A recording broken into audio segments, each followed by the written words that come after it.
Curt, are you awake this morning? What's going on? I'm as awake as I'm going to get. That's Curt and Jen in the morning, the podcast. Thanks for being here.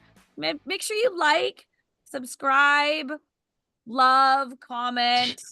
whatever you can do. We appreciate it.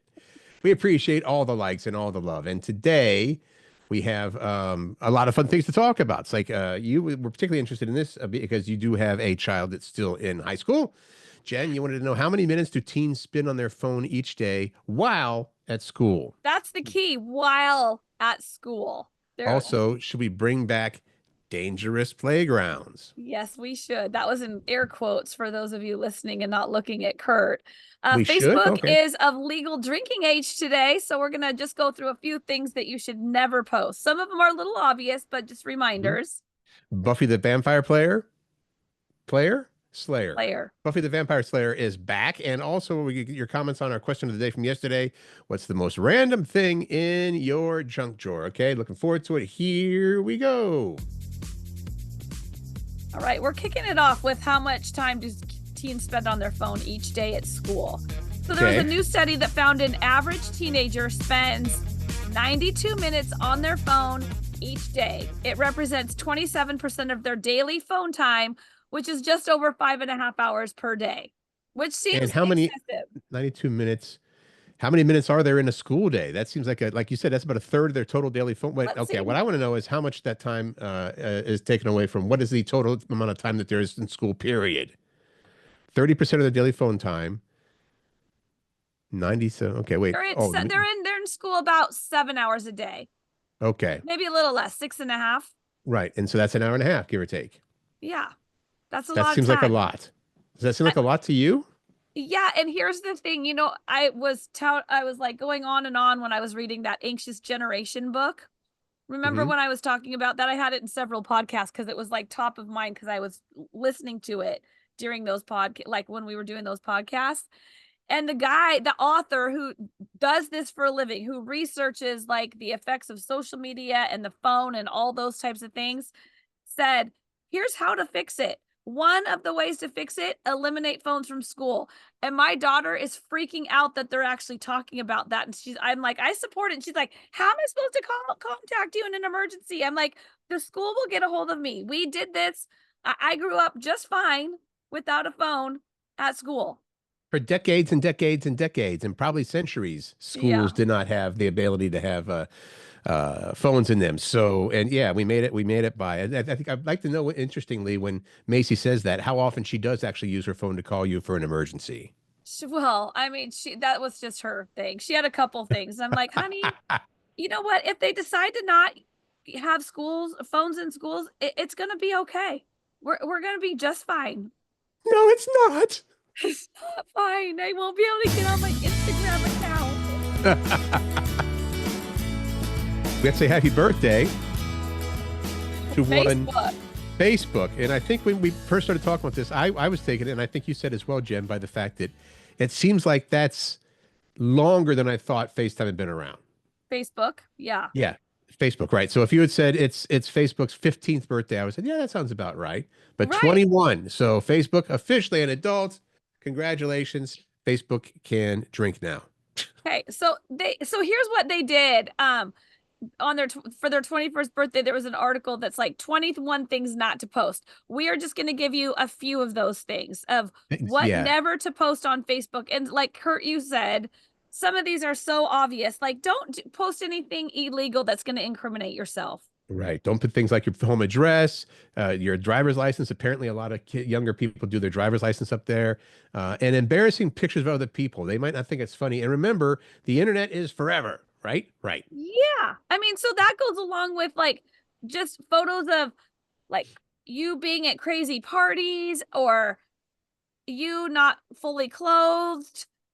Because those stay on there. And I will say I did hiring when I was working at the radio station because I was a manager. So I did hiring. And between me and Riley, my daughter, who also worked at the station, we would cyber stalk people just to see a little bit more about them. So people that think that employers don't check on your social things are mistaken. They absolutely do, because it's a peek into how you really are outside of work and maybe even inside of work too. So use your head. It's still okay to go out and go to a party and be a dumbass. Lord knows we've had our times of being dumbasses, Jen. Just don't post it.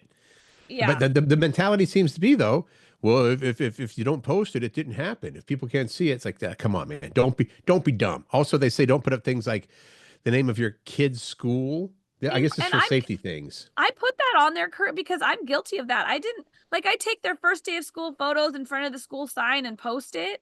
But I Hmm. feel like, they're gonna if people want to find that out, it's already pretty you could probably find it out pretty easily.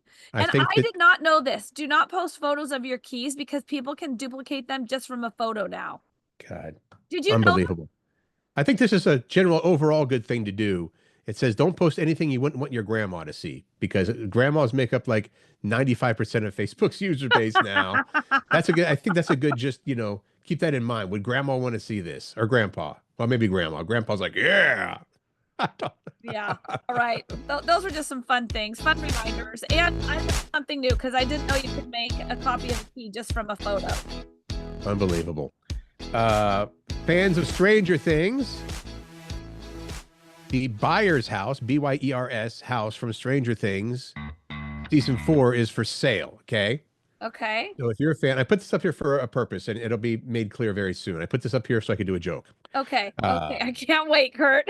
I know. Season 4, Stranger Things, the Byers house just hit the market. This is the one that's in quote California that Will, his family, and 11 more, or I'm sorry, 11 moved to from Hawkins, Indiana. Here's the deal: the house is not actually in California; it's in Albuquerque, New Mexico. So, the house was used for both exterior and interior shots. They're asking $675,000 for the house, which is not a whole lot of money if you ask me. I don't know, 4 beds, four baths, and a backyard pond.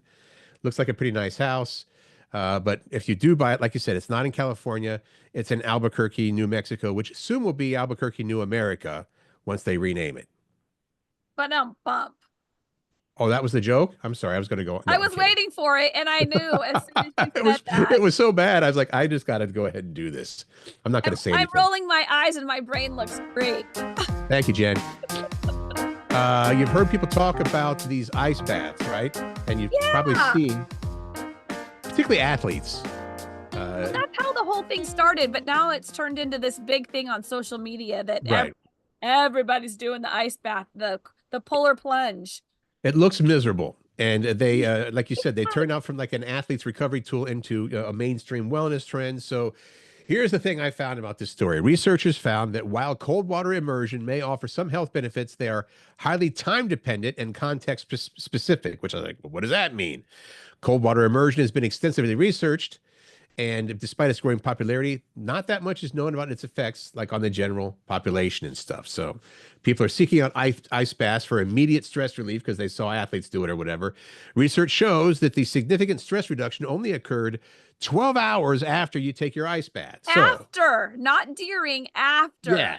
Yeah. So you go and you take your ice bath, you're miserable, you're freezing, you get out and you're expecting to feel better. And maybe mentally you do, but the actual effects, it says, don't take effect until maybe 12 hours later. Also, they're saying that ice baths do seem to have some improvements in show improvements in sleep quality. And I'm saying that none of this stuff is worth getting into a bathtub full of ice. I'm sorry. Well, and the No sleep way. quality was mostly on men versus Right. women. Like the men got those benefits, women not as much. Even so, not going to do it. I'd love to have better sleep. And they say, well, just for 15 minutes a day, get in a tub of ice. No. You, Jen? No. I mean, I knew the answer already, but so before you decide that you're going to try out this ice bath, keep in mind that I think that it works for the athletes because they do it in conjunction with other things, right? And B, you might be wasting your time and freezing in the process. So just give it a second thought. That's my take on it. Yeah. I mean, just if you want to take an ice bath, know what you're doing, why you're doing it, and how it's affecting you. Exactly. Okay, Curt, you put this story in, and I was like, Curt, this is boring. And you're like, no, it's not. I have something else with it. And I'm like, all right. So a let's go. A truck crash big rig truck crash. This is a big rig crashed yesterday in Los Angeles, and it shut down I-5. So it says here a big rig crash involving an egg delivery truck left eggs and debris across the southbound I-5 road street there in LA, the 5 South, closed nearly all southbound lanes, made a very big, long backup and a very bad commute for people trying to get there. This is yesterday in LA. No injuries reported, and the street value of the eggs was over $1 million. Shut your mouth. That was the joke, Jen. They don't do street values of eggs. Oh. Well, there should be a street value right now. Exactly. They're so darn expensive. Exactly. That's really the big tragedy of all this is all those eggs and all those dollars. People are probably going around looking for maybe ones that didn't quite break all the way. Like, oh, I need this. That's what I wanted to know. Did they lose all the eggs? I do not have that information. Like you said, it was just supposed to be a quick little bum. Okay. I mean, this is serious. We're in a little bit of an egg crisis because of the bird flu. It's true. And maybe that one was going to Costco. And that's why, I haven't been to Costco. A lot of places you go now are sold out of eggs. Is Costco having the run on eggs and everything too? Yeah. Oh, yeah. Remember I told you that I was at Costco like a few weekends ago and there was 0 eggs. And I went to 2 different Costcos. They have eggs now. I bought some this weekend. So don't freak out. This is not to freak people out. It's just to say, we know that there's an egg shortage and just be mindful of your eggs. Here's why they're out of at Costco, because there was a lady at Costco this weekend with her cart and she took like all the freaking eggs, like hoarding them. I don't know if she's going to sell them on the black market or what, but that must have been odd. If you were people like sitting around staring at her, like yes. a whole cart full of eggs, like, come on, man. Yeah. Rude. I don't like it.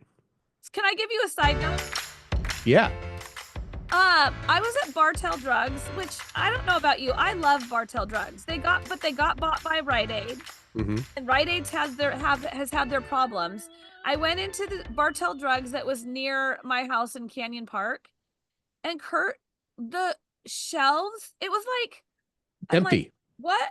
They're so empty. And I asked one of the workers that happened to be walking by me, I'm like, wow, your shelves are very empty. And she's like, yeah. And I'm like, why is that?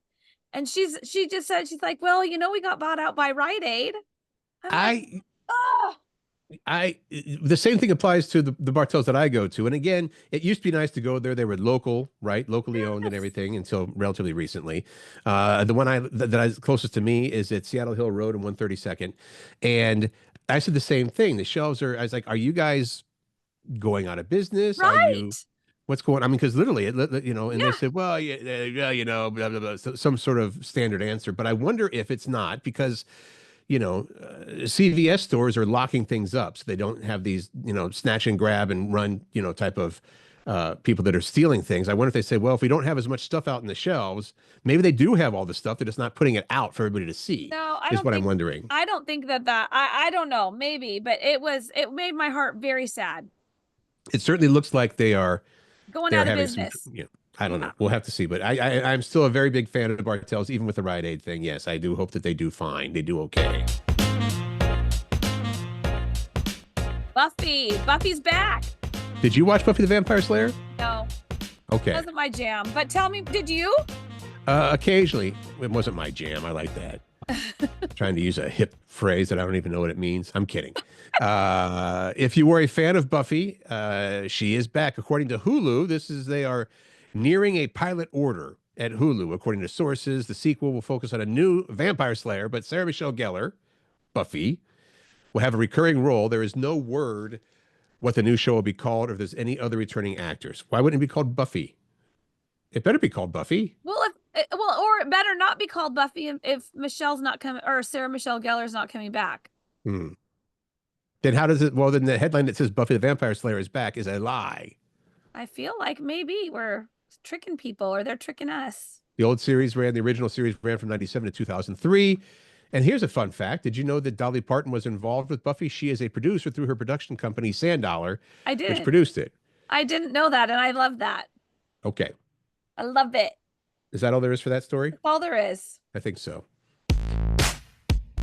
Might be a little bit ahead of time because we still have a few weeks. No, not a few weeks.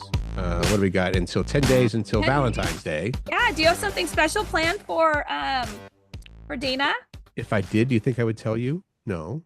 Okay. You're terrible at keeping secrets, Jen. You know that. You could just say, yes, I have something very special planned for my wife. And since she Yes, I listens, have I think something that's the very right special answer. planned for my wife. So special, you're not even going to recognize. So damn special. It's a specialist. Oh, Muskegon, Michigan did this last year as well. Remember we talked about this when we were back on the radio? I do. It's kind of funny, A actually. Muskegon Animal Shelter will neuter your ex again this year as we get closer to Valentine's Day. They had a fundraiser last year, this Muskegon Animal Shelter called Heaven Can Wait Animal Haven. And I'm hoping this catches on other places because it'd be kind of funny. So they will what they would have you do is for a $25 donation, they will go get that when they have feral cats that they want to neuter, and then they put them back out, with their colony out in the wild. They don't do anything else with them, but they will name that feral cat. For example, if your ex's name was Bob, they will say, okay, for $25, we're going to name this cat Bob, and then we're going to snip. That's what they do. I mean, you're doing good and it might give you some satisfaction. Yeah, if maybe the breakup wasn't the best it could be with Bob or whoever. The shelter, Heaven Can Wait Animal Haven, they have a trap neuter return program. So they get the cats, they snip them, and they return them to their respective colonies, which is great. And in the meantime, Bob or whoever you can get the satisfaction of saying, you know what I did to Bob because he made me mad. You make a $25 donation to a good cause and hopefully get some satisfaction out of it. And no human was hurt in this. Right. And you could do it. We could do it from here, I suppose. It doesn't matter if you're a Muskegon or not. So once again, Heaven Can Wait Animal Haven is the name of the place. If you're interested in snipping your ex, I just like saying that. Snipping your ex. That's how you do it. Our question of the day. Yes, ma'am. What's the most random thing in your junk drawer? And you answered it. Curt, did you figure out your answer? There were so many random things in there. And I think that the question's a little bit loaded because isn't that what junk drawers are for? Is just random stuff? Well, it is, but I wanted to know the most random thing. Like probably my most random thing is I have those little, those things that you put on the bottom of the chair so it doesn't scrape the floor. They're like the fuzzy round. Yes, the little runners. I have those. Okay, I might even have those in there as well. I did find this in my junk drawer and I brought it up to share with everybody. This would be a box from my AirPods, my Apple AirPods, right? Okay. That I've had for 7 years, 6 years. But you're not going to throw away that box? I don't know why I didn't throw it away. Maybe this is the newer ones. I haven't had them for that long. Here's why, because I have my Apple Watch box still. It's because the packaging of Apple products is superior.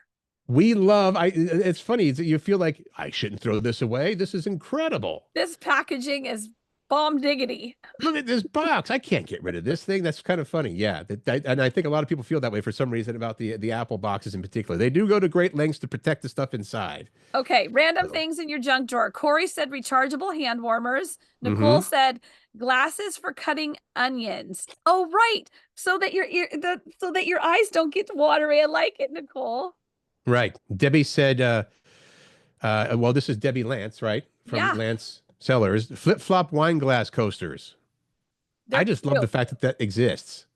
In fact, when I posted it, I was there last night and I took a picture of their junk drawer. So you can see those flip-flops that she speaks of. I was there last night. That blows my mind. I'm just there.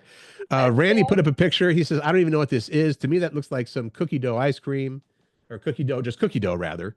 I don't think he's got a bunch of old cookie dough in his.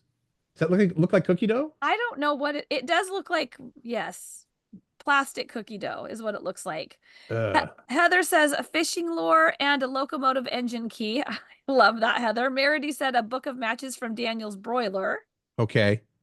A jar of BBs. That's what Barb said. Barb has a jar of BBs. Carrie, I found a random caster wheel from who knows what. Oh, finish up. I just thought of what mine is. I'm going to go get it. Okay. Just take a second. Laurel said a screwdriver and hammer and fresh flour food packets. Oh, flour. Okay. The flour is spelled differently. I'm guessing it's the packets that you can put in fresh flower bouquets, which is good to have in case you get some flowers. Jennifer said COVID vaccine cards. Nancy, excuse me, said magnetic letters that we use on the fridge when our now 33-year-old daughter was in grade school. So she still has the magnetic letters in her junk drawer. That's funny. I'm so thrilled I thought of this. I put a an answer down for Pat, my boyfriend Pat. Yeah. His most random thing in his junk drawer, he has this baggie of O-rings, but it's right up his alley. Like, it makes sense for Pat, but for the average person, because he's like, that's not random. I use O-rings a lot. Okay. I'm going to say it's not random. What I tend to have a lot of in my junk drawer is like not twist ties, but like the long, like serious, what do you call that? Wraps and stuff like that. I always need those for like wrapping cables and things like that. Oh, yes. Okay. And so there's, and I will, oh, this is a good one. So I'll throw it in there. And before you know it, there's like 40 of those things in the junk drawer. But the most random thing I have in there, and I just thought of this, of course, it was a practical joke, right? Is fake dog poo. Oh my God. Of course you do, Curt Cruz. Look at that. Actually, that's a little bit phallic. Oh, gross. And what have you done with that? Oh, It's fake. What have I done with that? I have set it out on occasion. So like when Dana comes home, it's the old fake dog poo joke. You want to see it again? no, I don't. Let's move on. If you'd like to contribute the most random thing you found in your junk drawer, we're still happy to hear yours, especially if you have some form of dog poo.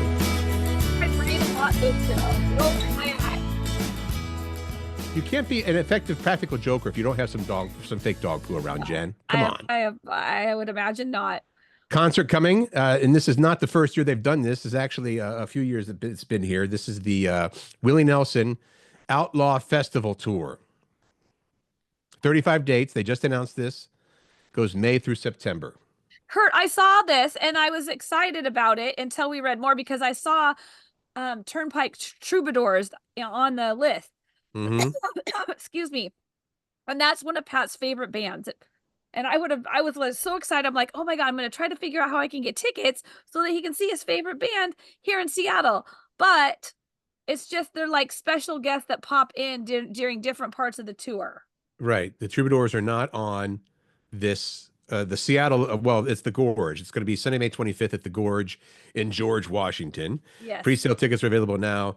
The lineup for the show here, you're going to have Willie Nelson and family, of course, Bob Dylan, Billy Strings, and Moore is the ever popular Moore, which I saw that some of the locations going to have Bruce Hornsby. Remember Bruce Hornsby? Yeah. And like you said, the Turnpike Troubadour is going to be at some of the shows. Yeah. Is the range with Bruce Hornsby?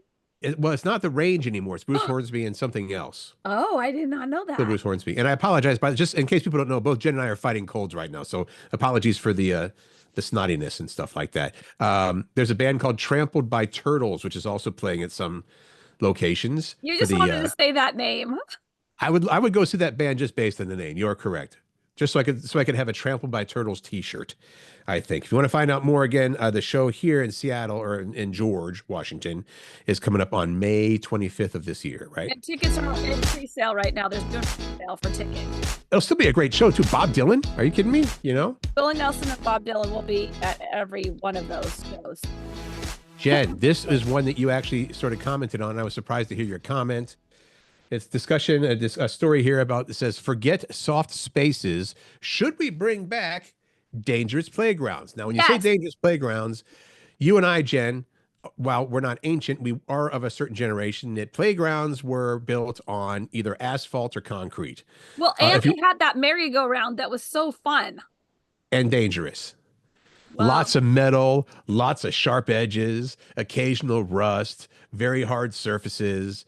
And here we go. We wanted to talk about this, that some parents think that we're coddling our kids too much, and we should have those kind of playgrounds back. Yeah, well, they think they're becoming too soft. Like, we're coddling them too much. They're becoming too soft. And in the Netherlands, they're trying to correct this by making playgrounds less safe, sort of. I mean, it's not like they're going all out, like, we're going to intentionally make this not safe. Right.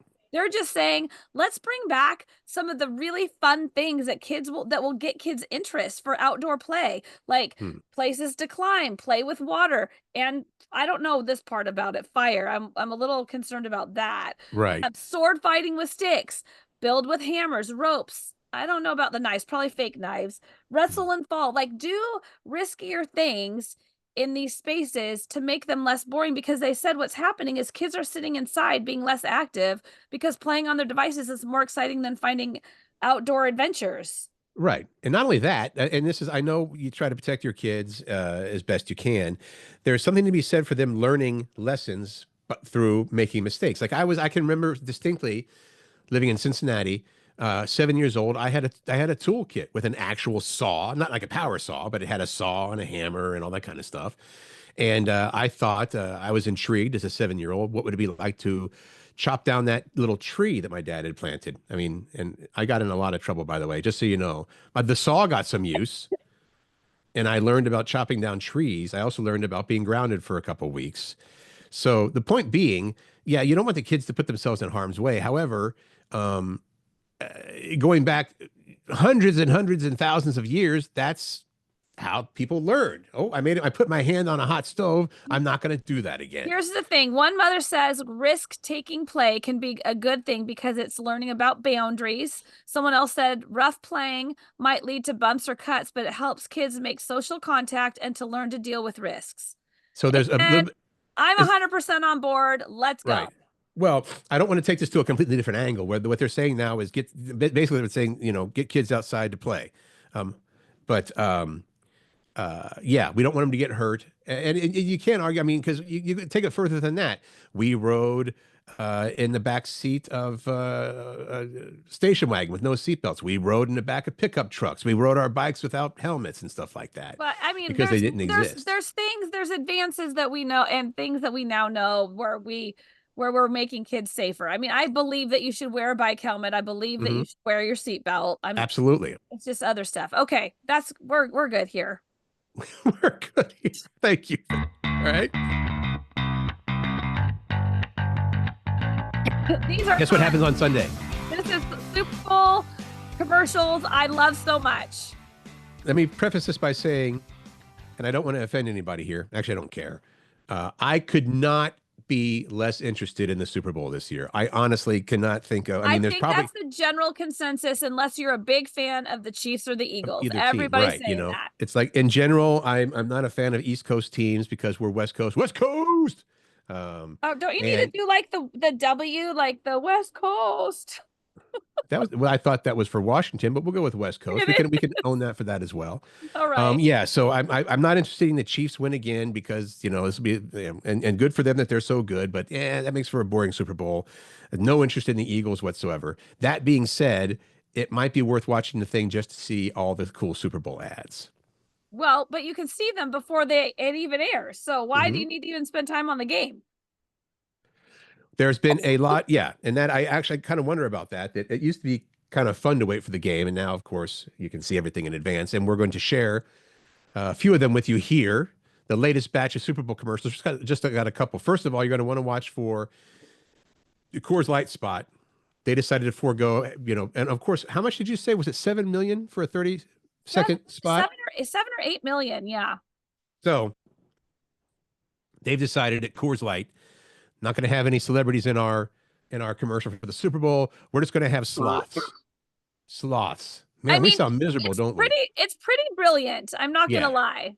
Is it sloths? Sloths. So this is really, really funny. You'll enjoy that one. It's well executed.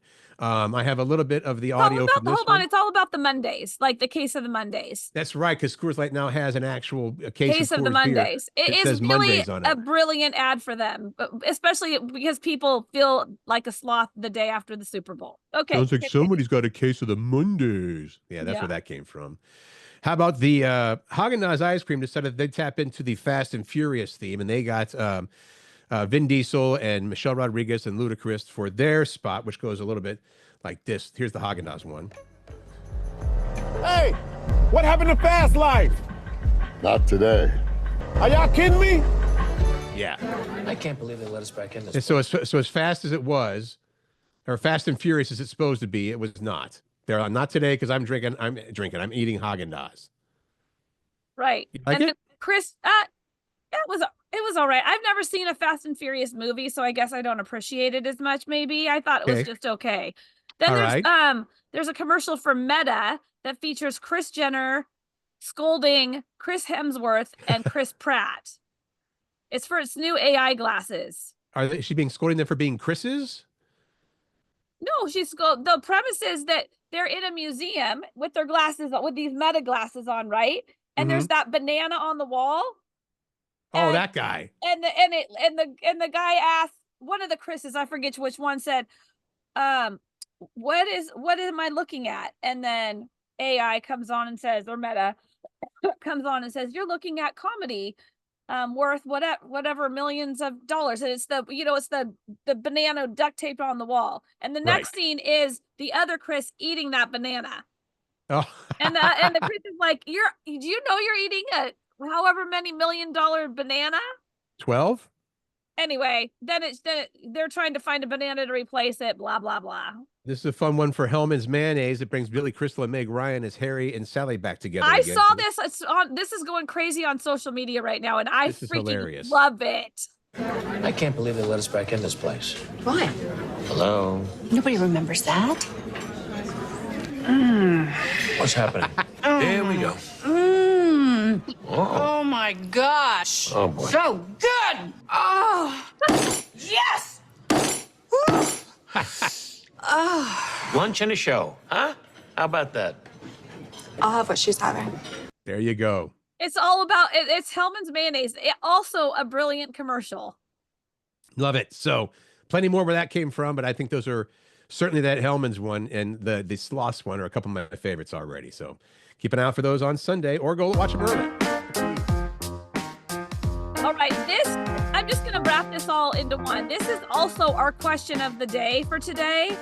And we're going to give you some examples of it. The question is, what phrase annoys you every time you hear it? Examples. Yeah. And a lot of these are more recent ones that I think people are just getting sick of hearing. Like, I was today years old when this happened, when I found out this, right? That annoys me. I hate that, actually. Oh, I love that for you. I love that. Patronizing. Yeah. There's no such thing as a stupid question. Because there is such thing as a stupid question. Living my best life or being my true self. Or here's another one because of the whole Taylor Swift Eras tour. I'm in my blank era. Some people will say such and such is living rent-free in my head. So those kind of things are what we're talking about here. Phrases you hear that annoy you every time you hear it. That wasn't on my 2025 bingo card, Curt. That's well, see, now that one doesn't annoy me because I haven't heard it yet. And somebody I think put on here they're tired of hearing about people calling their pets their fur babies. Oh, okay. We don't care. I don't fur care. Baby. I mean, I care about very little of these, but there are a couple that are like, oh, God. We're looking forward to a bunch of fun ones from you as well. So what is that phrase we'll that annoys you every time you hear it? We'll every put that on time Facebook. You hear it. Gosh, all right. And Jen in the Morning Facebook page. You can follow us, and then hopefully that question of the day will show up for you every time we post it. Exactly, and we do appreciate you being here, even though maybe we'll be fighting this off and be feeling a little bit better tomorrow. But I don't like sounding like this. I'm fine. It's my chronic cough that's getting me. Okay. I don't know why. Right. Anyway, we hope you have a great Tuesday. Make good choices, find joy, spread kindness, and make sure you laugh. Have a good one.